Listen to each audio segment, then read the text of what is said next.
یہاں تو یہ حال ہو گیا ہے کہ ایک شخص سخت مشکل میں ہے، تکلیف میں ہے، اور کچھ لوگ ہمدردی کرنے نہیں جاتے، تماشا دیکھنے جاتے ہیں، وہ معلومات کرنے جاتے ہیں، بربادی کا تماشا دیکھنے جاتے ہیں کہ دیکھیں اب کتنا گرا ہے۔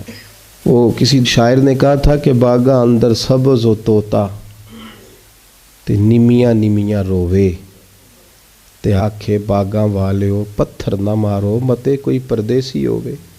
اوپر سے روڑے مار رہے ہو تے تاڑی مار اڑانا باہو اسی تے اگے ہی اڈن آ رہے۔ ایک شخص پہلے ہی تکلیف میں اور انداز اس طرح کا اختیار کرنا، لہجہ اس طرح کا بنانا، رویہ اس طرح کا رکھنا، اتنی دکھ کی بات ہے، اتنی تکلیف کی بات ہے۔ میرے جاننے والوں میں ایک گھر ہے، بیٹی کو طلاق ہو گئی، اور جہاں انہوں نے بیٹی بیائی تھی اسی وقت لوگ کہنے لگے تھے یہ تم نے کیا کیا؟ اس شخص میں تو اتنی اخلاقی کمزوریاں ہیں، لہجے میں اتنی تلخیاں ہیں، یہ بیٹی کیسے وقت گزارے گی؟ ہر شخص جانتا تھا، لیکن جب اس بیٹی کو طلاق ہو گئی ہے تو اس کے والد مجھے ملے تو وہ کہنے لگے حضرت صاحب میں نیم پاگل ہو گیا ہوں۔ وہی رشتہ دار جو کل کہتے تھے کہاں رشتہ کر لیا تم نے، وہی اب مجھے تانے دیتے ہیں، کہتے ہیں بیٹی کی تربیت ٹھیک ہوتی تو بس کے نہ آتی۔ او باغاں والے ہو پتھر نہ مارو متے کوئی پردیسی ہووے۔ کہتے ہیں میں پہلے اتنی تکلیف میں ہوں کہ بیٹی پلٹ کے گھر آ گئی، اور پھر سوالوں کا جواب، ہر روز کٹہرے میں کھڑا ہونا، ہر روز۔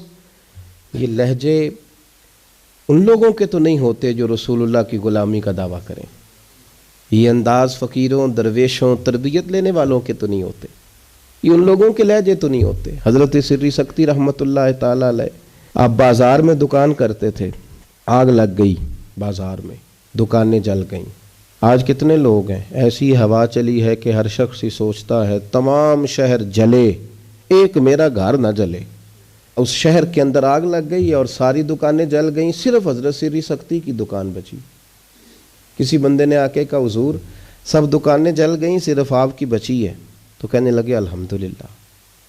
پھر تھوڑی دیر کے بعد اپنے آپ سے مخاطب ہو کے کہنے لگے تو اتنا خود غرض ہو گیا ہے، ارد گرد تیرے سارے لوگ جل گئے، ان کا کاروبار ختم ہو گیا، اور تو الحمدللہ کہہ رہا ہے؟ اتنا خود غرض ہے تو، اور دعویٰ تیرا درویشی کا، اور انداز تیرا یہ کہ تو لوگ سارے اجڑ گئے، تجھے افسوس نہیں ہوا، اور تو اپنے بچ جانے پہ اس طرح کا رویہ کر رہا ہے۔ رو پڑے، پھر وہ دکان چھوڑ دی، اللہ کے رستے میں خیرات کر دی، کہنے لگے آج کے بعد تجارت نہیں کروں گا، مجھے وہ کاروبار نہیں چاہیے جس میں دنیا لٹ جائے اور میں بن جاؤں۔